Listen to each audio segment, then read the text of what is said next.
Hi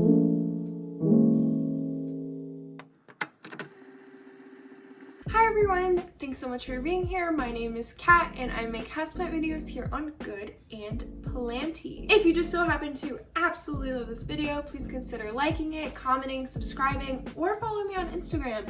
All of these things help me grow my channel like a plant.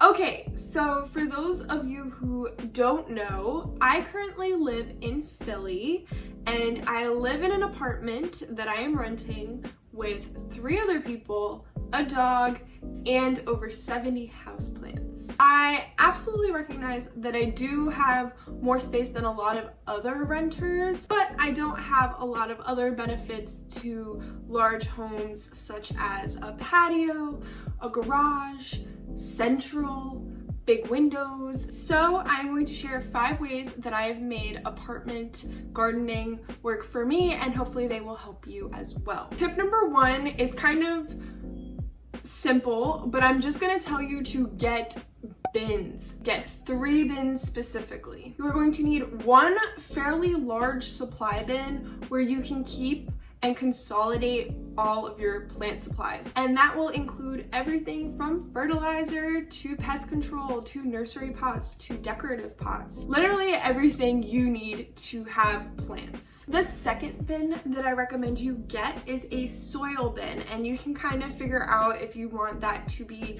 a bin within your big bin or a separate bin. How many times am I gonna say bins? I recommend doing this because if you bulk buy a lot of the soil ingredients, like regular potting soil, coco coir, perlite, mosquito beds, whatever, you're gonna have a lot of different containers laying around. Whereas if you just get 1 soil bin, you can pre-mix your soil and have it neatly in 1 airtight container. And then the last bin that you need will be a repotting bin, and this is an incredible investment because all you need is a little plastic container where you can just repot all of your plants and not make a huge mess because it's contained within the container. Mine is kind of like long, but it's very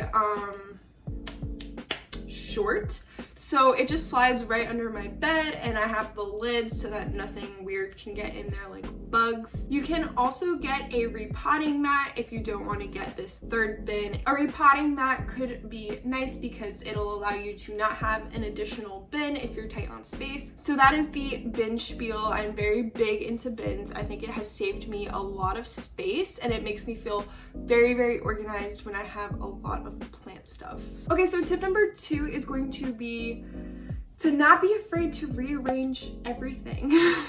At some point when your plants either grow in size or the amount of plants that you have grows, you're gonna realize that your layout is probably not gonna work as is. My entire room had to be rearranged once I grew my plant collection because nothing was fitting where I needed it to, and once I installed an AC unit in my window, the draft just caused everything to need to be moved. So basically, when I rearranged my room, I decided to put my bulky, big furniture that would not hold plants in front of things like AC units, doors that cause drafts, because then I can open up space for plants in other places where they're gonna do much better. I also definitely recommend that while you are rearranging your space to better accommodate your plants, that you create certain designated plant spaces. This is helpful for a couple different reasons, but number 1, it's going to be visually nice to have a little jungle area with lots of plants where they're all happy and living together. Plants also absolutely love being grouped together because it kind of builds up a humidity bubble, so having them all together is beneficial for the plants as well. And then lastly, it will probably also help you keep on top of their care because when they are at eye level, right there for you to see pretty regularly, you'll be able to kind of pick up when your plants need something. Your apartment eventually will have to revolve around your plants, and that's basically what tip number 2 is. Tip number 3 is a little boring, so I'm just gonna breeze right through it, but be clean.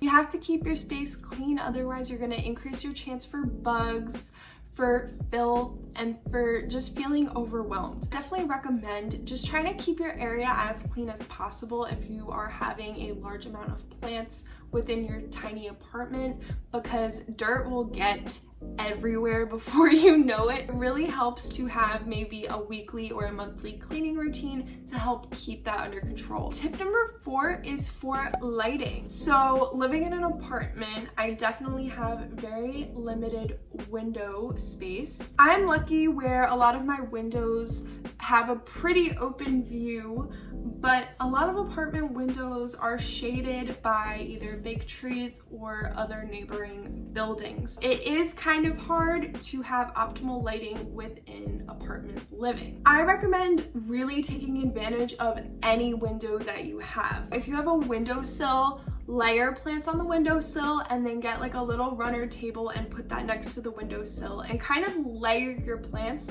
so that taller plants are in the back and shorter plants are in the front. So in a space where you probably thought you could only have X amount of plants, you can have like double the amount of plants. You know what I mean? I'll show you kind of how I do that downstairs in our south-facing window, but it helps me keep maybe like 2 times the amount of sun-loving plants in one window. You can also try hanging some plants on a macrame hanger within the windowsill. I know that can get a little bit tricky if you're renting and you don't want to put any holes in the windowsill or in the walls, but spackle is your friend. So I've created a lot of holes in my time and all I do is just spackle over them and then match the paint.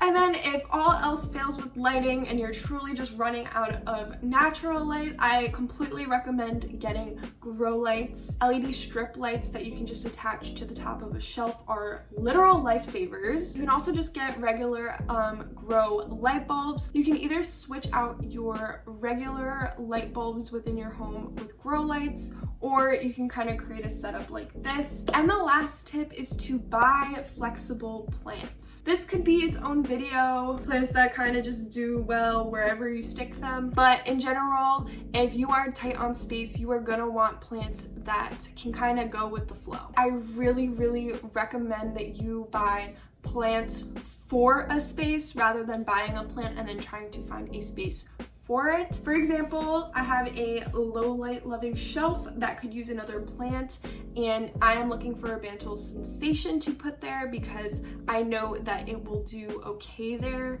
and I don't have to rearrange literally everything if I bring that plant home. So if you are kind of overwhelmed with your space, don't bring home a cactus if you don't have south-facing windows, or a calathea if you don't have a humidifier. There are many plants that are easy and flexible. You just have to kind of look around a little bit, but I really, really, really, really urge you to find plants that are going to be flexible to your environment. Okay, so that's going to be it for today's video. I hope I made living with your plants in the big city a little bit easier. Thank you guys so much for watching, and I will see you in my next video.